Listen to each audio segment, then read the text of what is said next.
Hello my dear students, next question हमारे पास 6.4 है एक्सरसाइज का 6.4। हमारा चैप्टर है इलेक्ट्रोमैग्नेटिक इंडक्शन, चैप्टर नंबर 6। यहाँ पर क्वेश्चन में गिवन है rectangular wire loop of side 8 centimetre and 2 centimetre with small cut is moving out of a region of uniform field of magnitude 0.3 Tesla directed normal to the loop. What is the EMF developed across the cut if the velocity of loop is 1 centimeter per second in the direction normal to the first part है larger to the larger side और B part यहाँ पर हमको solve करना है जब velocity shorter side के perpendicular हो या normal हो. ठीक है. How long does the induced voltage lost in each case? दोनों केस में कितने टाइम के बाद में इंड्यूस ईएमएफ लॉस्ट हो जाएगा. ओके तो यहाँ पर अगर हमने एक मैग्नेटिक फील्ड लगा रखा है ना, हम मान लेते हैं कि यहाँ पर हमने ऐसा इनवर्ट डायरेक्शन में मैग्नेटिक फील्ड लगा रखा है. ओके और फर्स्ट वाला ए केस अगर हम देखें, है ना, ए केस क्या कह रहा है? ए केस कह रहा है कि आपको जो लार्ज साइड है उसके परपेंडिकुलर मूव करवाना है ना. तो हम यहाँ पर ये लार्ज साइड, ओके, और यहाँ पर हमने ऐसा कट बना रखा है. ओके लार्ज साइड और यहाँ पर हमने ऐसा कट बना रखा है. तो जब इसको मैग्नेटिक फील्ड के बाहर हम लेकर आते हैं, ओके, तो जब हम मैग्नेटिक फील्ड के बाहर लेकर आएंगे तो ये जो दूसरा साइड है ना, ये जो लार्ज साइड का दूसरा पार्ट है ये तो मैग्नेटिक फील्ड के बाहर आ गया है ना. इसको हम v वेलोसिटी से मूव करवा रहे हैं. तो लार्ज साइड जिसका लेंथ है 8 सेंटीमीटर, कितना है 8 सेंटीमीटर, और स्मॉलर साइड जो है जिसका लेंथ है 2 सेंटीमीटर. ओके इसको हम बाहर की तरफ खींच रहे हैं. तो यहाँ पर अगर वेलोसिटी लेंथ के परपेंडिकुलर है, लेंथ वायर के लेंथ के परपेंडिकुलर है तो ही उसमें ईएमएफ इंड्यूस होता है. अगर हम बात करें इसको, अगर 4 पार्ट में डिवाइड करें, A B C D, okay, तो हम अगर ए बी और सी डी पार्ट की बात करते हैं, फॉर पार्ट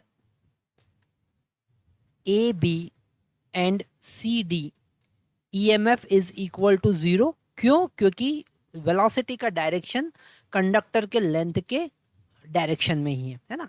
तो यहाँ पर हम लिख सकते हैं velocity, direction of since direction of velocity is perpendicular to, direction of velocity is along the length of conductor, length of wire, उसकी डायरेक्शन में ही है, इसलिए ईएमएफ 0 होगा. और अगर हम एडी पार्ट की बात करें तो वहां पर भी ईएमएफ 0 होगा. And for EMF across A D also equal to 0, क्योंकि वो आउटसाइड है. ठीक है, क्यों? क्योंकि वो आउटसाइड है, मैग्नेटिक फील्ड के बाहर निकल गया है ना, आउटसाइड ऑफ मैग्नेटिक फील्ड के बाहर निकल गया.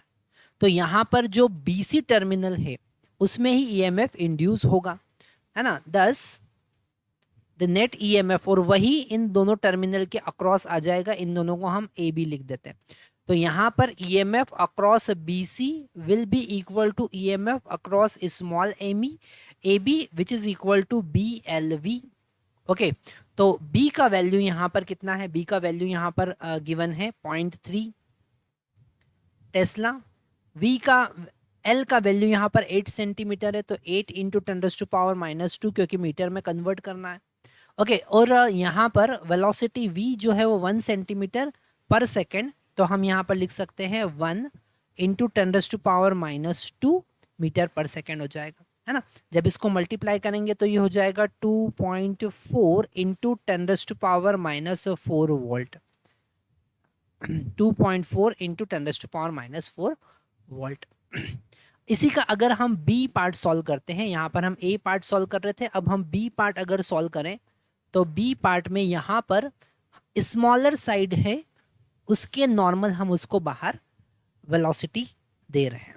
ओके तो यहाँ पर मैग्नेटिक फील्ड जो है, यहाँ पर मैग्नेटिक फील्ड इनवर्ट डायरेक्शन में हमने लगा रखा है, और अभी जो शॉर्टर लेंथ है, शॉर्टर साइड है, उसके परपेंडिकुलर है ना, ये शॉर्टर साइड है 2 सेंटीमीटर का, और इसके परपेंडिकुलर हम उसको बाहर की तरफ खींच रहे हैं, इसके परपेंडिकुलर बाहर की तरफ हम खींच रहे हैं।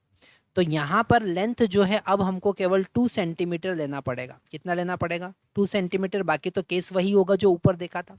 तो यहाँ पर इन दोनों ए बी टर्मिनल के अक्रॉस ईएमएफ जो आएगा वो बी एल वी होगा, और यहाँ पर एल इक्वल टू हमको 2 सेंटीमीटर ही लेना है ना। तो यहाँ पर बी का वैल्यू 0.3, एल का वैल्यू 2 इंटू 10⁻⁻², और v का वैल्यू 1 इंटू 10⁻⁻²। तो ये हो जाएगा हमारे पास 0.6 इंटू 10⁻⁻4 वोल्ट। ओके, तो यहाँ पर a और b पार्ट हमने सॉल्व किया। इसी का एक और पार्ट यहाँ पर गिवन है, क्वेश्चन में गिवन है, for how long does the induce voltage lost in each case. तो हमको यहाँ पर टाइम की बात करना, दोनों केस में कितने टाइम के लिए ईएमएफ इंड्यूस होगा। तो डेफिनेटली यहाँ पर ये 2 सेंटीमीटर का लेंथ जब कवर हो जाएगा, 2 सेंटीमीटर का लेंथ जब पूरा बाहर निकल जाएगा, तब तक ईएमएफ इंड्यूस होता रहेगा। तो जब हम ए पार्ट की बात करेंगे, यहाँ पर ए पार्ट की बात करेंगे, तो टाइम यहाँ पर होगा डिस्टेंस 2 सेंटीमीटर और वेलोसिटी 1। तो यहाँ पर हम लिखेंगे 2 सेकेंड। ओके, कितना होगा? 2 second, distance by velocity. Velocity है 1 सेंटीमीटर पर सेकेंड और डिस्टेंस है 2 सेंटीमीटर। अगर इसी में बी पार्ट की अगर हम बात करें तो t इज इक्वल टू, यहाँ पर ये कितना लेंथ बाहर निकलना है? 8 सेंटीमीटर का लेंथ बाहर निकलना है। कितनी वेलोसिटी से? 1। तो यहाँ पर हम लिखेंगे 8 centimetre divided by 1, that is equal to 8 second. तो सेकेंड केस में 8 सेकेंड तक पोटेंशियल डेवलप होगा, है ना। यहाँ पर आप कौन सा कॉन्सेप्ट यूज कर रहे हैं? आप यूज कर रहे हैं डिस्टेंस। यहाँ पर हम लिख देते हैं distance is equal to velocity into time, okay, या स्पीड इनटू टाइम। तो time is equal to distance divided by speed, है ना। वो फार्मूला हम लगाकर यहाँ पर इस केस को सॉल्व कर रहे हैं। Thank you very much.